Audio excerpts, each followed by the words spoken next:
Thank you, Andy. This is Paul Karuba. On behalf of Dan Fisher and myself, we appreciate you joining us today for this webinar on account takeover, commercially reasonable security procedures, and discussion on some of the recent case laws that have taken place. We have included our bios for your review. And I'm having a problem changing. There we go. There's mine. There's Dan's. And before we start, I want to give my disclaimer. While we think that this presentation contains authoritative information that is accurate and correct, we are not giving any legal opinions, nor are we practicing law. Do not use anything that we say in this webinar without passing it by competent legal counsel. Now that we have that behind us, let's talk about the areas that we're going to touch on today. One is the background, how we got where we are today, some recent case law. Dan's going to talk specifically about some authentication and some security procedures that are available. And then we're going to have a conclusion and talk about some things that we think that can be put in place as a result of all of the things that have occurred over the last couple of years. When we back up to the initial guidance that came out in 2001, it was authentication in the electronic banking environment, which was issued August 8th of 2001. And as most of the guidance that comes out from the FFIEC, they typically start out with a risk assessment, and this one was no different. And the FFIEC, in its guidance, specifically points towards a enterprise-wide approach, that this is not a siloed approach, that financial institution needs to look across all areas and all products. It's specifically focused on the method of authentication, and the initial guidance stated that single-factor authentication may not be sufficient, and that financial institutions should consider using multi-factor authentication and including in their agreements terms that address the security procedures. In addition to that, this was about the time that a number of financial institutions started offering account opening online. So it addressed online account opening and specifically the verification of the customer identification, positive verification or negative verification or logical verification. And then it also talked about the need to monitor transactions and to monitor the customers that were opening these accounts. Then in 2005, the FFIEC came out with additional guidance, and it updated the 2001 guidance. It was issued on October 12th of 2005 with an effective date of the end of the year of 2006. And by effective date, that was the date that the FFIEC would direct its examiners to start to use that guidance. I have not been able to find anywhere a definition of guidance. And I think that's because a definition doesn't really exist in writing. But guidance basically is information provided by the FFIEC to financial institutions to let them know that in this area of our examination, these are the things that we're going to be looking for when we conduct that examination. Now, the courts have taken that and done something a little different than just taking it at its face value of the guidance, and I'm going to talk about that. The 2005 guidance was specific that it applied not only to commercial customers, but it did also apply to retail customers or consumers. Again, the 2005 guidance was a continuation of 2001, and it had the risk assessment.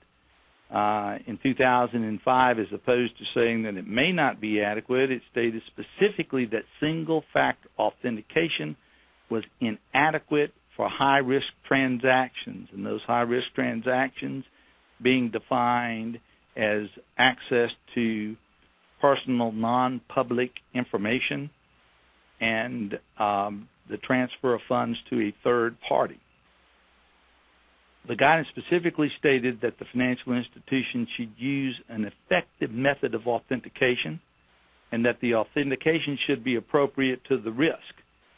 And based on the analysis that the FFIEC had performed, it had come to the conclusion that many of the fraudulent schemes, the cyber crimes, were the result of there only being single-factor authentication used, such as a password and a user ID as opposed to other forms, and that many of these situations could have been avoided had there been something more than single-factor authentication.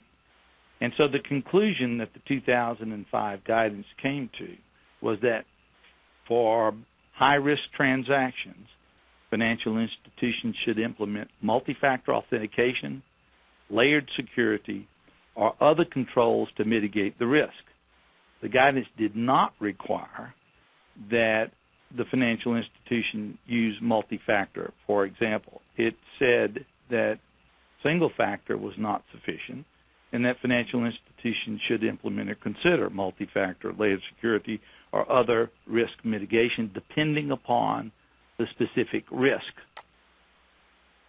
Then in 2011, June 28th of 2011, the FFIEC came out with supplemental guidance on the authentication, and here again it reinforced the risk management framework of the 2005 guidance. It took off where the 2005 guidance left off. And the rationale, the reason for coming out with the supplemental guidance was the fact that there had been a substantial growth in electronic banking and the sophistications of the threats that were associated with electronic banking, that there had been substantial losses that had been occurred by financial institutions and their customers because of account takeover. And we're assuming that everyone understands and knows what we're talking about in account takeover, but in account takeover we're really talking about where the cyber criminal takes over the access device, the computer, or some other device of the customer. They're not really taking over the account, they're taking over the controls of the device that has access to that account.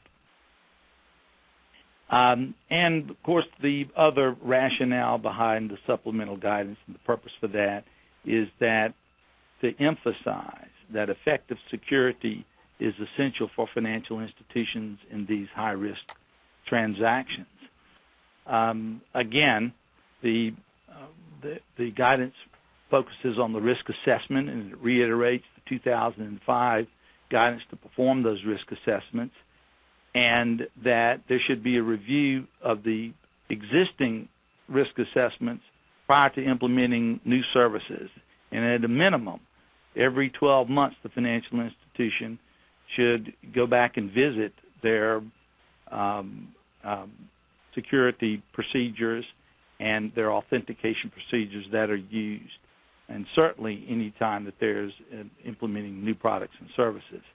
And that risk assessment should consider changes in internal and external threat environment, the development of new viruses, and the ability of the cyber criminals, it seems, to stay one step ahead of everyone because they've been able to get away with a lot of these account takeovers.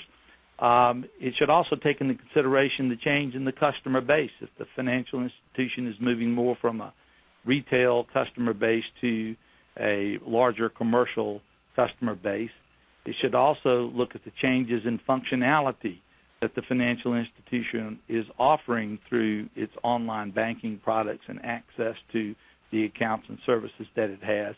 And then it should certainly take into consideration actual incidents of security breach. If a security breach occurs, determining how did it occur, whether or not the customer followed the procedures that were established by the financial institution, whether or not the bank's procedures were sufficient, whether or not the bank followed the security procedures itself. And those are some of the things that we're going to talk about when we get to some of the case law and things that have occurred. Yes? This is Dan. If I could jump in just for a second, and I think that last point that Paul talked about, actual incidents,